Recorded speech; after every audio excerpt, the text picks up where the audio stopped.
साथियों नमस्कार। मैं संदीप सनी।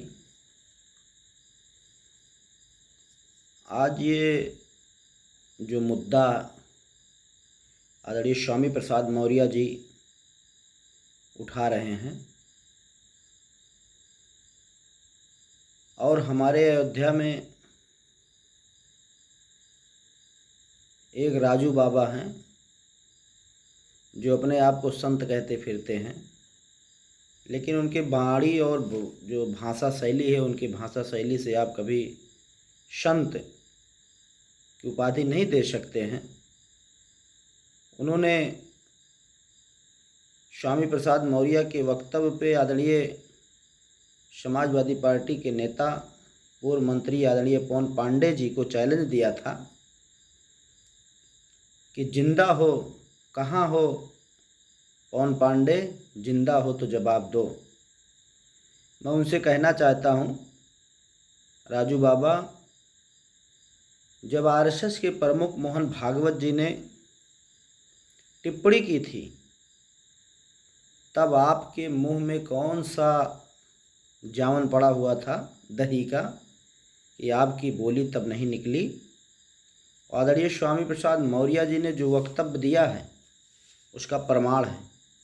स्वामी प्रसाद मौर्य बहुत ही कद्दावर नेता हैं, कैबिनेट के मंत्री भी रह चुके हैं, नेता विरोधी दल भी रह चुके हैं।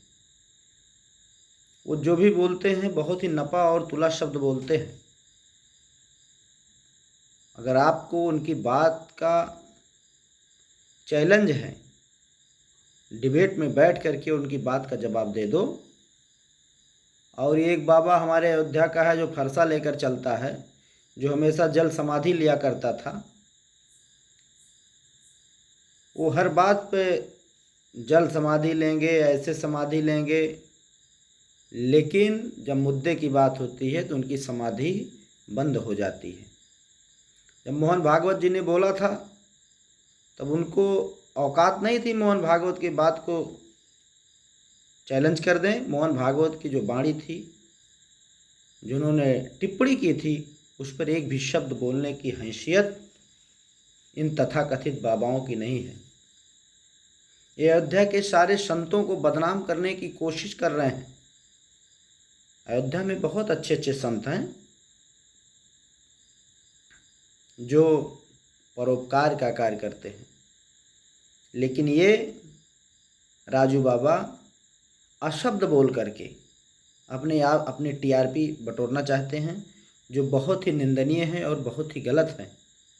अगर स्वामी प्रसाद मौर्य जी ने बोल दिया हिंदू धर्म, मैं आपको बताना चाहता हूँ, जब कोरोना काल का दौर चल रहा था, हमारे देश के गरीब किसान मजदूर जब वो काम कर रहे थे किसी प्रदेश के अंदर, वो पैदल अपने घर तक आए हैं। कितनों ने अपनी जान की बाजी लगा दी, जिंदगी चली गई और इस दुनिया में नहीं हैं, पैदल आए हैं। तब आपको हिंदू धर्म नहीं दिखाई पड़ा? और किसी भी उपनिषद में, किसी भी वेद में आप हिंदू धर्म की व्याख्या नहीं कर सकते हैं, नहीं देख सकते। हिंदू केवल वोट लेने के लिए जब बात आती है, जब मुस्लिम से लड़ाने की बात आती है, जब मुस्लिम से लड़ने की बात आती है, तब आप हिंदू धर्म चिल्लाते हो। लेकिन जब अधिकार की बात आती है, जब आपको अधिकार देना पड़ेगा, हक अधिकार की बात आएगी, तब वो हिंदू नहीं है, वह गणड़िया, कुर्मी, तेली, तमोरी, भट्ट, केवट, निषाद, माझी, मल्लाह हैं। लेकिन जब अधिकार की बात होगी तब आपकी आवाज़ नहीं निकलेगी, और जब मुस्लिम से लड़ाना होगा तब आप हिंदू और मुस्लिम करते हुए दिखाई पड़ते हो। मुस्लिम इतना बुरा है तो आप अपने उन भाजपा के नेताओं से पूछो जिन्होंने अपनी बहन बेटियों की शादी मुस्लिम परिवारों में की है, क्यों की है। जितने भी बड़े नेता हैं आप उनका इतिहास उठा के देख लो, उनकी बहन बेटियों की शादी किस परिवार में हुई है। मैं आपसे क्वेश्चन करता हूँ राजू बाबा, इसलिए पहले अपने नेताओं के बारे में आप चिंतन करिए कि वो जो कहते हैं, जो करते हैं, उनकी कथनी और करनी में कितना अंतर है, तब आप जान पाओगे। ये हमको हिंदू और मुस्लिम पे लड़ाया करते हैं और अपने बच्चों को बाहर विदेशों में भेजकर पढ़ाने का काम करते हैं। हमारे बच्चों को यहीं बझाए रहते हैं, यहीं फंसाए रहते हैं। कभी कांवड़ यात्रा हुई, कभी दुर्गा पूजा हुआ, इसी तमाम कर्म कांडों में फंसा करके और उनके जीवन के साथ खिलवाड़ करने का काम करते हैं। अपने बच्चों को विदेशों में पढ़ाने का काम करते हैं। इनके बच्चे बाहर IAS PCS और जज बन के लौटते हैं। हमारे बच्चे यहीं पे कांवड़ ढोते ढोते गजेड़ी और शराबी हुआ हो जाया करते हैं। छोटे छोटे बच्चे कांवड़ लेकर आते हैं और उनको नशा, जो साथ के लोग उनको नशा का सिखाते हैं और नशा का बढ़ावा देते हैं।